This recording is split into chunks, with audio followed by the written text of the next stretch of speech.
তো এতিয়া ডাৰ্ক সাৰ্কেলৰ পৰা বাচিবৰ কাৰণে মই কেইটামান আপোনালোকক এক্সাৰসাইজৰ কথা ক'ম যিকেইটা আপোনালোকক খুব ভাল ৰিজাল্ট দিব আৰু এইখিনি এক্সাৰসাইজে আপোনালোকৰ কেৱল চকুত ডাৰ্ক সাৰ্কেল বুলিয়েই নহয় চকু পটা ফুলি উঠা কেতিয়াবা আমাৰ এইবিলাক অংশ ফুলি উঠে বা আপোনালোকে কেতিয়াবা চকুৰ চশমা ল'বলৈ খুব বিষায় চশমা আপোনালোকে ব্যৱহাৰ কৰে কিতাপ পঢ়িব নোৱাৰে নিউজ পেপাৰ পঢ়িব নোৱাৰে সেইখিনিকে ধৰি আমাৰ চকুৰ স্বাস্থ্যত খুব ভাল ভূমিকা পালন কৰে এই এক্সাৰসাইজখিনি আপোনালোকে পাৰিলে কৰিব মই 5টা এক্সাৰসাইজৰ কথা ক'ম আৰু মই কেনেকৈ কৰিব লাগে সেইখিনি আপোনালোকক দেখাই দিম পাৰিলে আপোনালোকে কৰিব ঠিক আছে তো মই প্ৰথম এক্সাৰসাইজটো কথা ক'ম ব্লিংকিং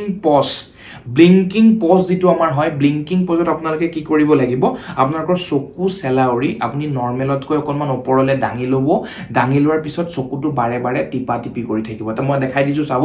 আইব্ৰোজ ৰেইজ কৰিব এইটো আপোনালোকে চকু চেলাউৰিটো ওপৰত ৰেইজ কৰিলে তাৰ পিছত টিপি থাকিব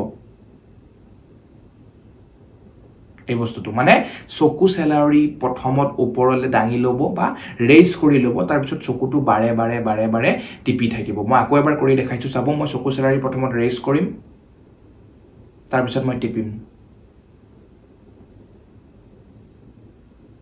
এইটো আমাৰ হৈছে ব্লিংকিং পজ আপোনালোকে কৰিব খুব ভাল ৰিজাল্ট পাব ব্লিংকিং পজ চকু চেলাউৰি ওপৰলৈ দাঙি ল'ব ৰেইজ কৰি ল'ব তাৰ পিছত বাৰে বাৰে চকুটো টিপি দিব প্ৰায় 10 সেকেন্ড কৰি 5 বাৰ কৰিব খুব ভাল ৰিজাল্ট পাব ঠিক আছে ডাৰ্ক সাৰ্কেলৰ কাৰণে খুব ভাল এক্সাৰসাইজ হয় ঠিক আছে নেক্সট আপোনালোকক মই ক'ম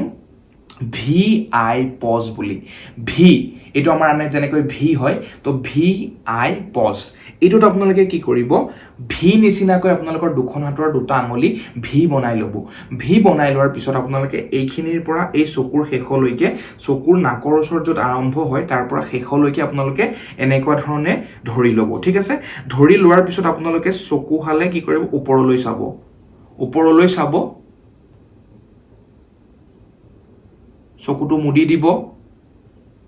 আকৌ খুলি দিব মই আকৌ এবাৰ দেখাইছো চাব আপোনালোকে প্ৰথমে কি কৰিব এটা হাতে ভি বনাই ল'ব ভি আই পজ চকুৰ আৰম্ভণিৰ পৰা এইখিনিলৈকে এনেকুৱা ধৰণে হাতখন প্লেস কৰি ল'ব প্লেস কৰাৰ পিছত আপোনালোকে কি কৰিব তললৈ ছালখন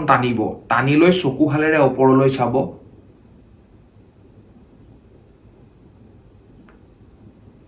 বন্ধ কৰি দিব খুলি দিব এই প্ৰসেসটো আপোনালোকে 10-15 বাৰ কৈ কৰিব খুব ভাল ৰিজাল্ট পাব যেটুক আমাৰ কোৱা হৈছে ভি আই পজ মই আকৌ এবাৰ কৈছো আপোনালোকে হাতখন ভি বনাই ল'ব দুটা আঙুলিৰে ভি বনাই আপোনালোকে এইখিনিৰ পৰা এইখিনিলৈ প্লেস কৰি ল'ব টানিব তললৈ তাৰ পৰা ওপৰলৈ চাব তাৰ পিছত লাহেকে জপাই দিব আৰু লাহেকে সেই প্ৰসেসটোকে 10-12 বাৰ মান কৰিবলৈ চেষ্টা কৰিব সেইটো আমাৰ 2 নম্বৰ প্ৰসেস হৈ গ'ল তো আমাৰ থাৰ্ড এক্সাৰসাইজটো হ'ল যে বাইনোকুলাৰ পজত আপোনালোকে কি কৰিব মই সেইটো আপোনালোকক বুজাবলৈ চেষ্টা কৰিম চাব তো আপোনালোকে হাতখন এনেকুৱা ধৰণৰ বনাই ল'ব ঠিক আছে এনেকুৱা ধৰণৰ হাতখন বনাই লোৱাৰ পিছত কি কৰিব চকুত প্লেস কৰিব ঠিক আছে চকুত প্লেস কৰোতে কি কৰিব বুঢ়া আঙুলিয়ে তললৈ টানিব আৰু এই প্ৰথম আঙুলিটো আমাৰ ওপৰলৈ ঠেলিব মন কৰিব এইটো পজিশনত যেতিয়া প্লেস কৰিব বুঢ়া আঙুলিটোৱে তললৈ টানিব আৰু ওপৰৰ এই আঙুলিটোৱে ওপৰলৈ ঠেলিব মই দেখাই দিছো চাব এইটো বস্তু ঠিক আছে এইটো পদ্ধতি আপোনালোকে কৰি ল'ব কৰাৰ পিছত আপোনালোকে এইখিনিলৈকে বুজাৰ পিছত কি কৰিব মই কৈ আছো চাব এইখিনিলৈকে বুজি লওক এইটো আঙুলিয়ে ওপৰলৈ ঠেলিব এইটো আঙুলিয়ে তললৈ টানিব দুইখন হাতে তেনেকুৱা ধৰণে ধৰি ল'ব এইটো ধৰি লৈছে ধৰি লোৱাৰ পিছত আপোনালোকে ওপৰলৈ আকৌ চাব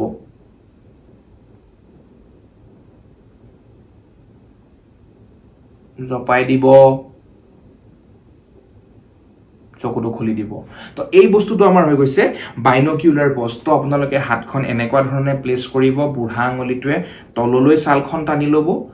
এই আঙুলিটোৱে ওপৰলৈ ঠেলি ল'ব তাৰ পিছত ওপৰলৈ খুব জোৰত চাই দিব তাৰ পিছত আপোনালোকে হোল্ড কৰিব 10 সেকেন্ড 1 2 3 4 5 6 7 8 9 10 লৈকে আপোনালোকে হোল্ড মই আকৌ এবাৰ কৰি দেখাইছো চাব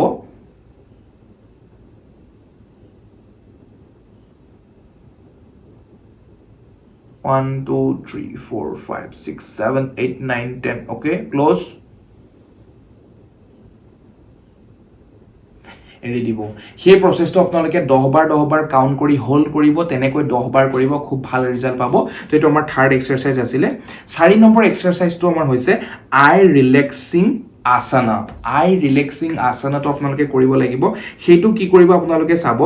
হাতখন এনেকুৱা ধৰণে এইখিনিত প্লেস কৰিব প্লেচ কৰি আপোনালোকে ওপৰলৈ উঠাই দিব ওপৰলৈ উঠাই দিয়াৰ পিছত আপোনালোকে কি কৰিব সিধা চাই থাকিব আৰু মুখখনে এটা ও বনাব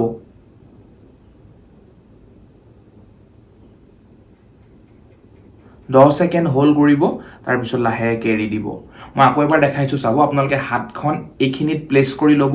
ওপৰলৈ দাঙি দিব ওপৰলৈ দাঙি দিয়াৰ পিছত চকু হালে আপোনালোকে সন্মুখত চাব আৰু মুখখনে এটা ও বনাব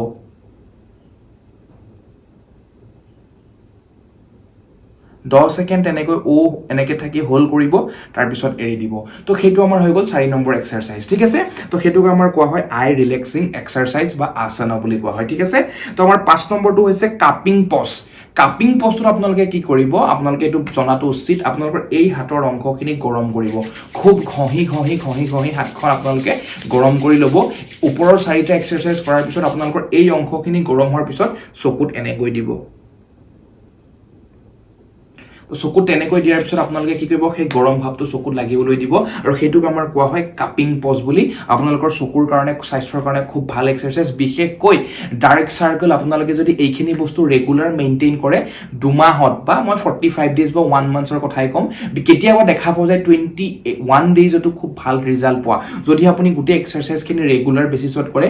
মৰ্নিংও কৰিছে one time evening one time কৰিছে ৰেগুলাৰ কৰিছে কথাখিনি মানি চলিছে তো আপোনালোকে 21 ডেজতো খুব ভাল ৰিজাল্ট পাই যাব তো মই এক্সাৰসাইজ খিনিৰ ওপৰত আৰু অকনমান গুৰুত্ব দি কৈছো প্ৰথমত ব্লিংকিং পজ মই কলো next to V I pause third to binocular pause fourth to eye relaxing asana বা exercise fifth to হৈ গল কাপিং পজ আপোনালোকে এবাৰ পাৰিলে গুগল কৰি চাব পাৰে বা ইউটিউবত ইয়াৰ ওপৰত বিভিন্ন ধৰণৰ ভিডিওছ পাই যাব আপোনালোকে যদি বুজি পোৱা নাই তো এবাৰ চাই ল'ব পাৰিব ঠিক আছে তো আজিলৈ আমাৰ এইখিনি আছিল যে আমি ডাৰ্ক সাৰ্কেল কেনেকৈ আতৰাম কেনেকৈ পৰিত্ৰাণ পাম কেনেকৈ উপশম পাম তাৰ ওপৰত আমি চালো আমাৰ বিশেষকৈ বহুত বেছি প্ৰবলেম কাৰণ চকুৰ এইখিনি অংশ কলা হৈ গলে আমাৰ কনফিডেন্স একেবাৰে ডাউন হৈ যায় কাৰণ আমাৰ লুকছত বিভিন্ন ধৰণৰ কথা আহি যায় বিশেষকৈ ছোৱালী সকলক দেখা যায় বিৰাট এটা মূৰ কামৰণিৰ সৃষ্টি হয় যদিহে ডাৰ্ক সাৰ্কেল আহি যায় ঠিক আছে তো সেই কাৰণে সেইখিনি বস্তুৰ ওপৰত আপোনালোকে ধ্যান দিব আৰু যদি ভিডিওটো চাই ভাল লাগিলে অকনমান শেয়াৰ কৰি দিব কনজুসি নকৰিব সাবস্ক্ৰাইব কৰিব প্লিজ সাবস্ক্ৰাইব কৰিব আৰু কমেন্ট ডাউন কৰিব নেক্সট আপোনালোকক কেনেকুৱা ধৰণৰ টপিকৰ ওপৰত